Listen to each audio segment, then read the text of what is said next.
নমস্কার দাদা ভাই দিদি ভাইরা, আশা করি আপনারা ভালো আছেন, আমিও ভালো আছি। আজকে বকুল কিচেনে হবে পুঁই শাক দিয়ে কাতলা মাছের মাথা দিয়ে ছ্যাঁচড়া। আমি ছ্যাঁচড়ার ভিডিও কিন্তু আমি ইউটিউবে অনেক ছেড়েছি, তাই ছ্যাঁচড়াটা আমাকে একজন বলছে ছ্যাঁচড়াটা করতে, তাই আজকে আমি ছ্যাঁচড়াটা করব। এখানে আমি নিয়ে নিচ্ছি কাতলা মাছের মাথা, আলু, কুমড়া, বেগুন, এখানে আছে মিষ্টি আলু, এখানে অল্প একটু কাঁচা পেঁপে আছে, আর ওখানে পুঁই শাক নিয়ে নিয়েছি। এ দিয়ে আমি করব। আমি কড়াইতে কিন্তু তেলটা দিয়ে দিয়েছি, তেলটা কিন্তু গরম হয়ে গেছে। এখন আমি দেবো মাছের মাথাটা। কিন্তু ছ্যাঁচড়া করতে গেলে মাছের মাথাটাকে একটু কড়া করে কিন্তু ভাজতে হবে, ঢিল ভাজলে কিন্তু হবে না।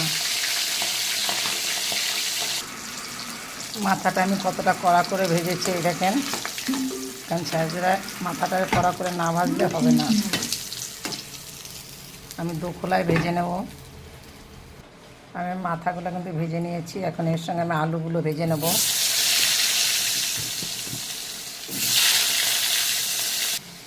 আলুটা আমার কতটা ভাজা হয়েছে দেখেছেন। এখন এর ভিতরে কিন্তু আমি এটা নামিয়ে নেবো না, আলুটাকে ভিতরে আমি কুমড়ো দিয়ে দেবো। আমি একটা একটা করে সম্পূর্ণ সবজিটা তারপরে আমি ভেজে ভেজে নেব।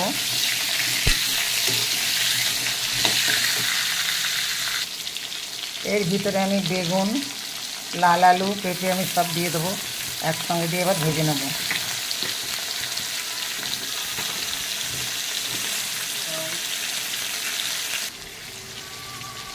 আমার ভাজাটা দেখুন কত সুন্দর আমি একটু ভেজে নিয়েছি বেশ হালকা করে।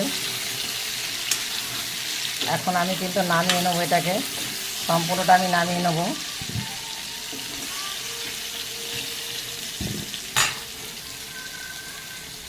আমি কিন্তু ওটাকে নামিয়ে নিয়েছি ভাজাটাকে। এখন এর ভিতরে দিয়ে দেবো আমি দুটো শুকনো লঙ্কা, একটু তেজপাতা, এটা আমি ফোড়নে দিচ্ছি, একটু পাঁচ ফোড়ন।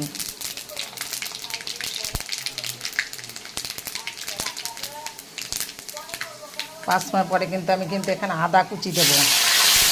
এখানে আমি আদা বেটে দিইনি, এটা কিন্তু আমি কুচি করে দিয়েছি, কেননা ছ্যাঁচড়ায় আদা কুচিটা ভালো লাগে, বাটাটা দিলে ভালো লাগে না।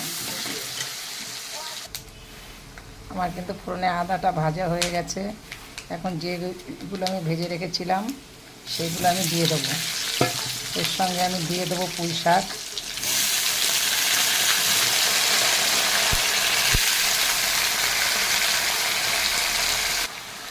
এর ভিতরে আমি দিয়ে দেবো একটা কাঁচা লঙ্কা চেরা, লঙ্কাটাকে আমি চিড়ে দিয়েছি। আর ভিতরে দিয়ে দেবো আমি হলুদ,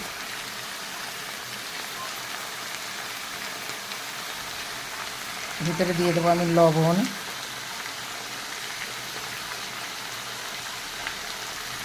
দিয়ে আমি কিন্তু এখন নেড়ে কিন্তু আমি ঢেকে দেবো এটাকে। মিনিট 3 মতন আমি এটাকে আমি ঢেকে দেবো। এই ছ্যাঁচড়াটা কিন্তু যে কোনো অনুষ্ঠান বাড়ি কিন্তু এখনও হয়। ছ্যাঁচড়াটা খেতে এত ভালো, আপনি মাছের ঝোল রেখে ছ্যাঁচড়া ঠিক মতো করতে পারলে ছ্যাঁচড়া দিয়ে ভাত খাওয়া হয়ে যায়।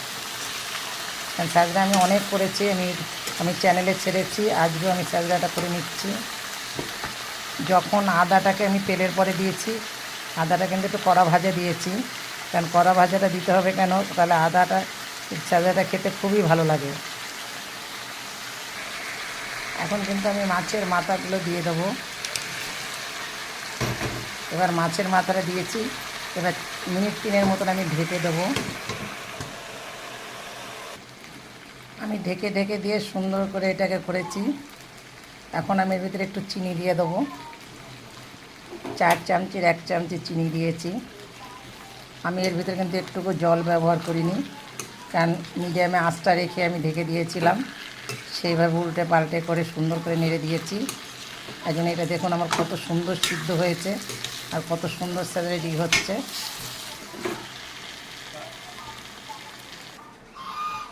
আমার ছ্যাঁচড়াটা হয়ে গেছে, আমি নামিয়ে নিয়েছি। আমার ছ্যাঁচড়াটাকে দেখে একটা লাইক, কমেন্ট, শেয়ার করে দেবেন, তাতে আমি খুব খুশি হব।